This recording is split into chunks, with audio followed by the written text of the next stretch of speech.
This week we are discussing a very interesting topic in writing, that is, what is flash fiction. Flash fiction are very short stories, usually less than 500s in length. Some are only a few sentences long. They are still complete pieces, even if their subject and narrative are brief. These are useful for writers, as they are a great way to practice the discipline of working to a word limit, editing pieces down to their minimum possible length, and considering every word you use. Also, in an age of social media and short blog posts, they are a great way to get your fiction out there for people to read. Let's understand flash fiction from a short fictional story. Following the leader, Emily was the leader. That was why she carried the stick. The boys followed her past the broken buildings, through the long grass, towards their prize. She had discovered the robot the day before, hidden in the field. Constant exposure to rain and sleet had turned its body orange. The boys stood behind her in a rough semicircle. Those with parents knew stories about these machines. Their metallic ears, nose and mouth, and massive hands and feet.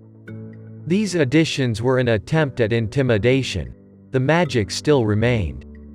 But not for Emily. She crept up to the robot's side, and jammed her stick through a rusty hole into the robot's innards. A pair of eyes vibrated. A few metal fingers flexed for the first time in years. The boys jumped back, close to scattering like a shoal of fish. But Emily did not move. She wrenched out the stick, the end now dusted with golden flecks, and stared into the robot's yellow eyes. 50 years before, they had watched villages burn. Now only one offered vision. Emily crouched down, and jabbed the robot just below the jaw. The stick made a dull clang of wood against metal. Happy it was solid enough, Emily clambered onto the robot's stomach. A creak echoed from somewhere deep inside, the shifting of a pile of rotting, but still live wires. The girl stood proud, queen of the long grass, and the huts that formed their home. She beat out a tune on the battered panel. A song from long ago. For the robot, this was beyond humiliation. Again it strained, but decades of acid rain made resistance impossible. The robots managed a rusty growl. Once it would have been a roar that shattered eardrums. Now it petered out to the parp of a broken trumpet.